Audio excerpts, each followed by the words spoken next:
Yeah, that's very true. I have the experience of teaching both the international as well as the Indian boards. The most striking difference that I find between the syllabus followed in Indian boards and that of the international board is that the syllabus that is being followed in Indian boards is highly structured, is very structured and is highly predictable and highly controlled.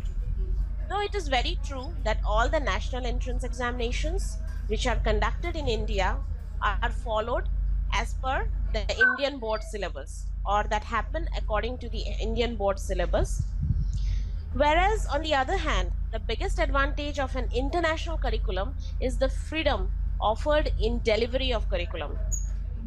That means it not only provides the opportunity to the school to try innovative approach to help children understand the concept, but it also provides students with an opportunity that not to just follow textbook teaching, which is usually very boring.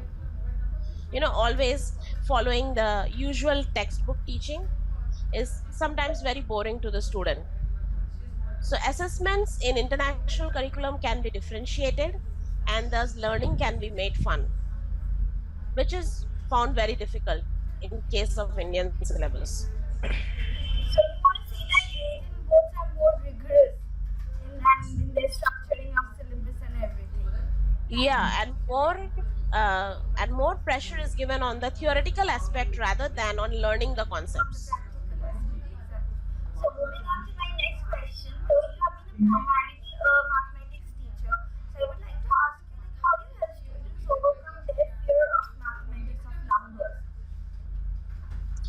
Definitely, mathematics is a fearful subject for many of the students, and I have the opportunity to work with all different kind of students, starting from those who are getting grades, very low grades in their mathematics, to those students who are smart but not able to score well in the mathematics.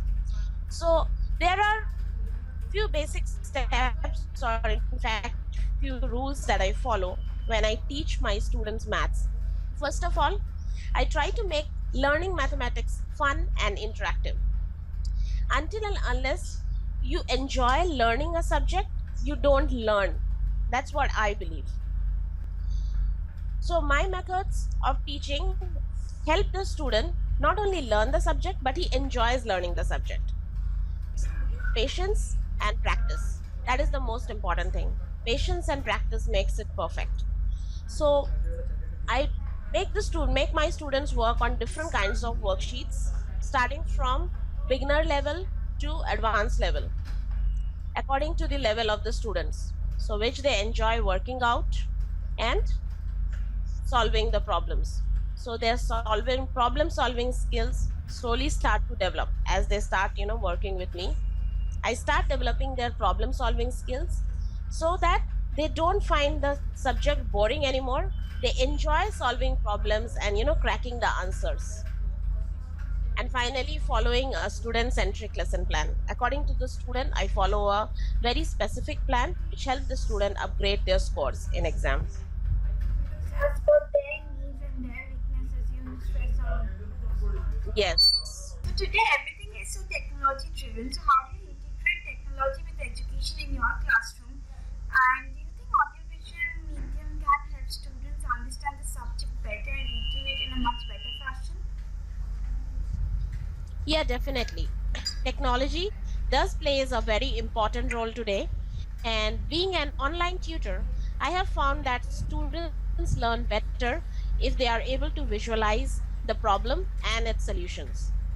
No wonder I use color, diagrams, and highlight the main points in the topic.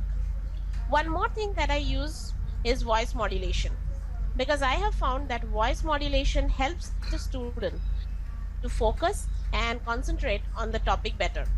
Since the in an online medium the student is not able to see me face to face, so it's only the voice that I have in my hand to help the student and help him concentrate on the topic. So voice modulation becomes very important in case of online tutoring. And I do that very frequently so that I know that the student's concentration level is at the right place. Okay, that's a very effective method, I must say. So, in line with technology, only I would like to ask you. You teach students computer languages. So, how important is the knowledge of computer language in today's job scenario? Knowledge of computer language is extremely essential in today's job scenarios. Especially, I would like to highlight the top notch IT companies and their requirements. All the top notch IT companies are looking for a strong foundation in the computer language whenever they interview a candidate. So, whether you are looking for a job upgradation or higher studies in computer science or just to crack your campus interview, in depth knowledge of your preferred computer language is very essential. Moreover, every language has its own demand in the specific domain. Just like I would like to highlight a few, like Java and C#.net. They are mostly used in web programming using databases. Similarly, for C++, it's basically used for hardware intensive coding, whereas Perl, JSP, Ruby on Rails, PHP, all these are used for website development. To be more specific, Java has three editions: JME, Java for mobile; JSE, Java for desktop application; and JEE, that is Java for server side. C is a very structured language and is also difficult for learning, difficult for the beginners as compared to object oriented languages like Java. Well, if I summarize it all, you should identify your interest and choose a language that suits your interest. And you should be able to learn it in depth. It is very important that you learn it from someone who has an in depth knowledge of it. Because when the companies interview the candidate, they ask every small thing about the language. So anybody who has an in-depth knowledge of it would only be able to provide you that in-depth knowledge, which will able to help you tackle today's job scenario. And C++, Java are these are the two most top demanding language in today's job scenario. They are in very much demand. Very true. So, you've been in this profession for quite some time now, so you must be having a lot of successful students. Okay, so if you could share some with our viewers also. Yeah, well, that's true. So far, I have helped thousands of students, mostly through online medium. And I have students from all over the world, and all of them have done really well in their exams after tutoring with me.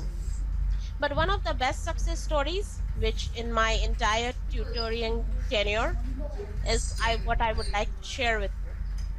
I helped a 58-year-old lady who was from one of the US Ivy League colleges to clear her most difficult exam in database. She was doing her PhD and she was not very sure that she would be able to clear her database exam as she is from a medical background. She is a nursing student and she does not have any knowledge of computer science. So you can think she was an absolute amateur. She not only cleared her exam with flying colors, but she was really, really happy only to email me back that she has cleared her PhD and she won't have to, do it. In US, what happens is if you don't clear your exam, you have to repeat that course, and she would not have to repeat the course. And it only happened because she took tutoring from me. So So that's it was a indeed, really great compliment, and I also think a great achievement. yeah, indeed, it's a very big achievement, and it's wonderful to hear such stories. Okay, so moving on to my last question of this session, if you could share your experience with my private tutor so far.